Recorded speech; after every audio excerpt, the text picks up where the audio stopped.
Olá pessoal, bom dia, boa tarde, boa noite, tudo bem com vocês? Nós vamos continuar hoje com a nossa leitura do livro Exilados por Amor. Estamos no capítulo 33. No vídeo anterior nós terminamos a leitura com a visita da Elvira ao Ernesto, né? Ele está encarnado na Terra e ele sente muita atração em ir sempre conversar com Jesus, porque ele sabe, no fundo, que essa é a missão dele, né? Nessa encarnação, o Ernesto está encarnado com o nome de José de Arimateia.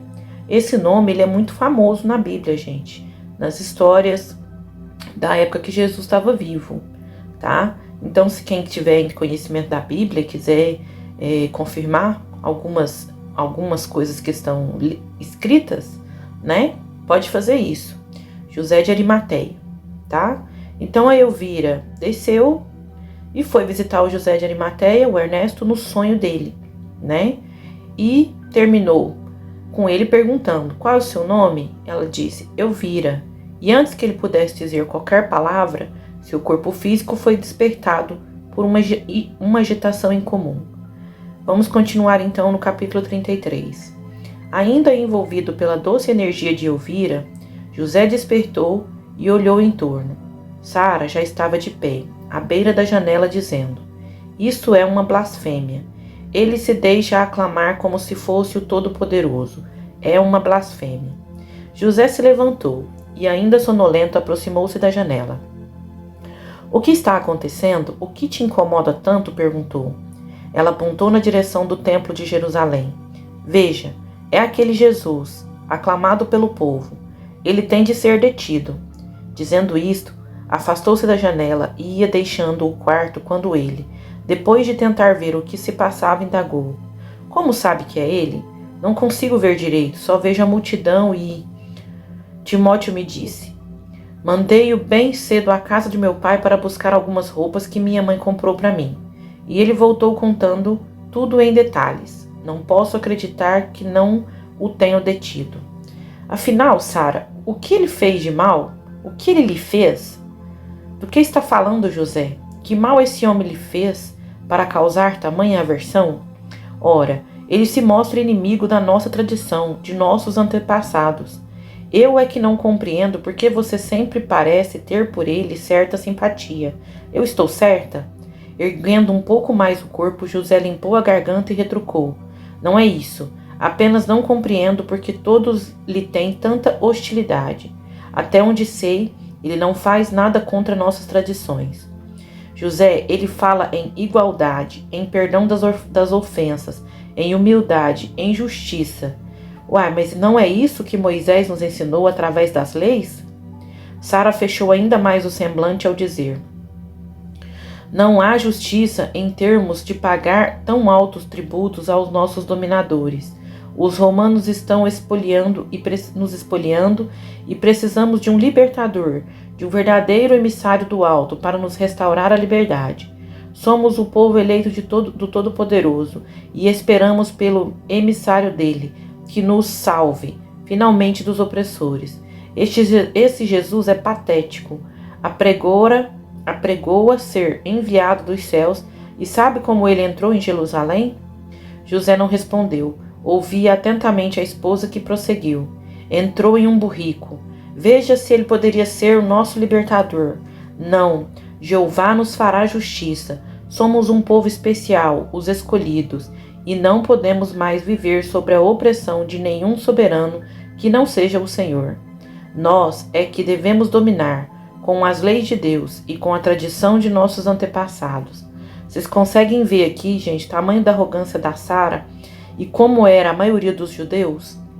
Por que Jesus não aceitou também as crenças judias, as crenças judaicas, né? Ele não era nem para um e nem para outro, tá?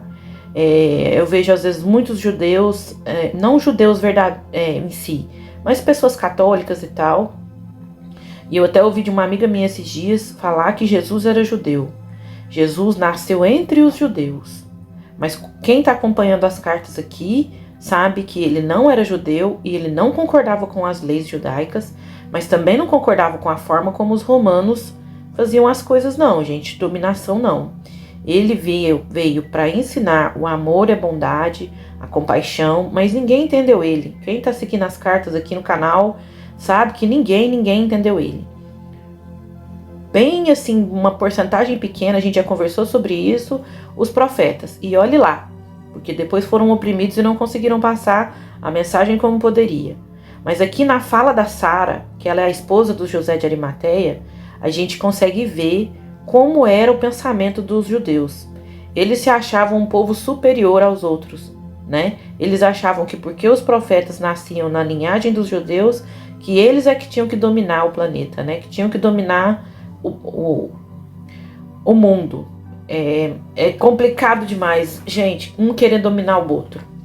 Continuando. Sem saber o que dizer, José permaneceu olhando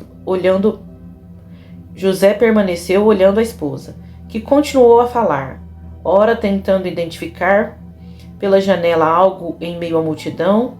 Finalmente, ela veio até a janela, olhou mais uma vez para fora e virou-se para José. Isso tem de acabar. O sinédrio precisa tomar uma providência definitiva contra esse agitador. Olhando fixo para José, que manteve silêncio, Sara saiu do quarto, resmungando. Alguma coisa tem de ser feita. José ficou encostado à janela por algum tempo, tentando enxergar o que ocorria, porém àquela distância só via a multidão. Vestiu-se, tomou um rápido desjejum e saiu direto para o templo. Assim que se aproximou da multidão, perguntou a um homem que parecia saber o que se passava. O que está acontecendo? É Jesus de Nazaré. O povo o saúda como a um grande rei. E ele, o que fez? Apenas acena para o povo e sorri. Aceita então a aclamação? O homem mediu José de alto a baixo e perguntou: Quem é o senhor? Não é José de Arimateia, o rico mercador? José empalideceu e respondeu: Não, acho que está me confundindo com alguém. O homem insistiu: Como não? Lembro-me de o ter visto quando chegou trazendo os tecidos de uma de suas viagens. Também sou mercador.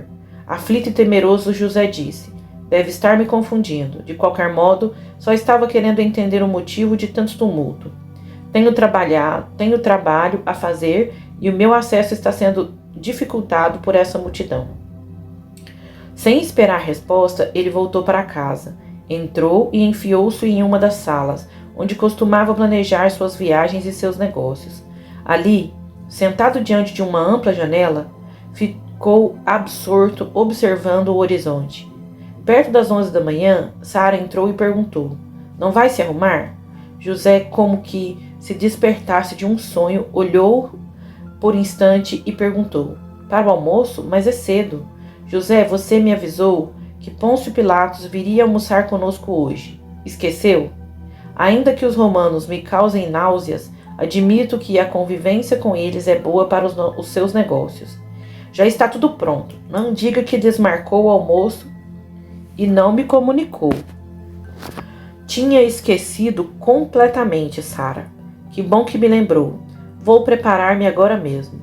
Abraçou a esposa à porta agradecendo. Obrigada, querida. Você sempre me ajuda em tudo. Sara observou o marido e disse: Está estranho, José. Não costumo esquecer seus compromissos. O que o preocupa é esse Jesus, não é? José fitou-a e respondeu: Sim, Sara, é esse Jesus. O almoço transcorreu com tranquilidade, e o assunto principal foi o Nazareno, que tanto atraía a atenção do povo. José esforçou-se o quanto pôde para desviar a conversa para temas que naquela circunstância lhe interessavam, não mais focalizar. Contudo, era Pilatos quem insistia em retornar ao jovem de Nazaré. Não entendo, José, por que os conselheiros do Sinédrio têm tanto medo desse homem? Ele não é um impostor? Diante dos olhos atentos da esposa, José procurava contemporizar, sem, no entanto, defender Jesus de qualquer modo que fosse, e foi Sara quem interveio. Ora, senhor governador, o que diria se ele se colocasse acima de seus deuses? Seria inadmissível. Mas é exatamente isso que os integrantes do Sinédrio pensam. Eles estão lá para zelar pela ordem, pelo bem do povo, pelo cumprimento das leis. e creio que tomarão as medidas necessárias para acabar com essa situação. José ouvia calado. Pilatos também emudeceu e ele aproveitou então para mudar de assunto. Pilatos, trago ótimas novidades da Britânia. Esteve lá? Desta vez não fui pessoalmente. Enviei um homem de minha inteira confiança. Eles estão interessados em nosso estanho. Temos ainda de acertar pequenos detalhes quanto às condições de pagamento, porém o interesse é grande. Acho que faremos bons negócios por lá. Desviada totalmente a atenção de Pilatos, eles terminaram o almoço e José o levou até sua sala.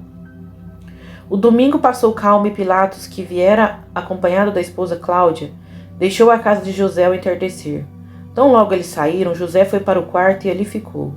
A atmosfera era densa em toda Jerusalém, como se alguma coisa grave estivesse em suspenso, prestes a se desencadear. A despeito dos preparativos para a celebração da Páscoa, algo parecia diferente. José sentia-se angustiado e triste. Naquela noite, não suportando a sensação opressiva, resolveu procurar Jesus outra vez. Esperou que a esposa adormecesse e saiu cuidadosamente. Envolvido em uma bela e pesada túnica, foi ter com os discípulos de Jesus. Quando o viu, Pedro inquiriu: "O que faz aqui, José?" "Preciso falar com o mestre." "É muito tarde, ele precisa descansar." "Preciso muito vê-lo, por favor." "Por que não vem durante o dia, como todos os outros? Tende a aparecer furtivamente no meio da noite? Não vê que o mestre necessita descansar?" José baixou a cabeça envergonhado. Sabia que Pedro estava certo, que ele deveria fazer o que sua consciência lhe cobrava, mas não conseguia. José saiu para ver o que estava acontecendo. João saiu para ver o que estava acontecendo e, ao ver o visitante, saudou. "José, seja bem-vindo. Como vai, João? Veio ver Jesus?" "Eu gostaria muito, mas Pedro diz que o mestre precisa descansar." "É verdade, ele tem se sacrificado muito nos últimos dias. Eu não sei como consegue." Depois dirigiu-se a Pedro. "Acho melhor dizer a ele que José está aqui. Talvez o receba." Pedro continuou firme em sua posição. "É muito tarde, João. O mestre precisa descansar." João calmamente respondeu: "Eu sei, Pedro, tem razão. Porém, vejo que José está aflito. Precisa falar com Jesus. Vamos ao menos avisar que ele está aqui." Conduzindo José até a sala de entrada, pediu: "Aguarde um pouco, vou ver se Jesus pode recebê-lo." Pedro os acompanhava e encarava José, visivelmente contrariado. João logo reapareceu, chamando: "Venha, José, o mestre o espera." Quando Pedro fez menção de objetar, João disse: "Vai ser um encontro breve, fique tranquilo." José penetrou rapidamente o interior da pequena casa, à procura de Jesus.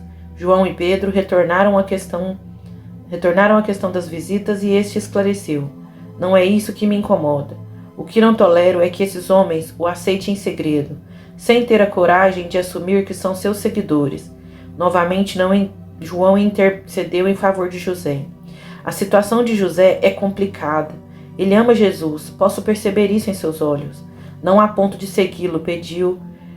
Pedro redarguiu, firme, e João suspirou: "Quem sabe isso não mude hoje? Temos de acreditar, Pedro." Negando com a cabeça, Pedro resmungava: "Não acho isso correto. Ele é um medroso, covarde. Não tem coragem." João se calara. Não demorou muito e José surgiu outra vez na entrada da casa, com os olhos vermelhos e rasos de lágrimas. Agradeceu apertando a mão do discípulo. "Obrigado mais uma vez, João. Sempre é muito generoso comigo." João abraçou-o e respondeu: "Não me agradeça. Eu tenho por você um grande carinho, José, e espero que encontre muito em breve o que está procurando." "Obrigado, meu amigo. Mais uma vez, obrigado." Enxugando as lágrimas que insistiam em descer-lhe pelo rosto, José despediu-se de João e de Pedro e de alguns outros que estavam à porta da casa e voltou depressa para a mansão. Assim que chegou, enfiou-se na cama em silêncio para não acordar a esposa. Ajeitou-se nas almofadas e, fitando o teto, começou a relembrar a conversa que tivera com Jesus. Evocou cada frase, cada palavra, extremamente comovido com a recepção amorosa do mestre. Ao mesmo tempo, seu coração doía e sua mente estava dividida. Sentia que devia unir-se a Jesus e assumir de vez sua posição em favor dele. Por outro lado, resistia a colocar em risco sua condição e suas conquistas sociais e materiais. Sabia que era radical a rejeição dos principais de Nazaré, de Jerusalém a Jesus. Segui-lo abertamente naquelas circunstâncias poderia significar transformar-se em um inimigo do seu povo. Os primeiros raios do sol já encontravam-se no céu, e José, ainda acordado, refletindo e recordando, ele não pudera dormir um minuto sequer naquela noite. Aqui, gente, o Ernesto ele tá em um dilema, né? Ou ele segue Jesus, que é o que ele veio fazer na terra na época. O plano era para ele vir e aceitar Jesus e seguir Jesus até o fim, até o Calvário, né? E ele tá vivendo um dilema. Agora, nós estamos vivendo esse dilema, né, gente? Acreditar ou não acreditar nas cartas de Cristo? Tentar aprender com elas, seguir, jogar as crenças fora, não estamos servindo para nada, ou continuar batendo na mesma tecla em Jesus, Salvador, Cordeiro de Deus, né? Seguir essas crenças de céu e inferno, da vontade de Deus, que Deus quer sim, Deus quer assado. Vamos fazer nossa jornada, gente? Nós estamos passando pelo mesmo processo que Deus faz ali na terra. Qual vai ser a nossa escolha? Vamos pensar nisso. Eu gosto de colocar vocês para pensar.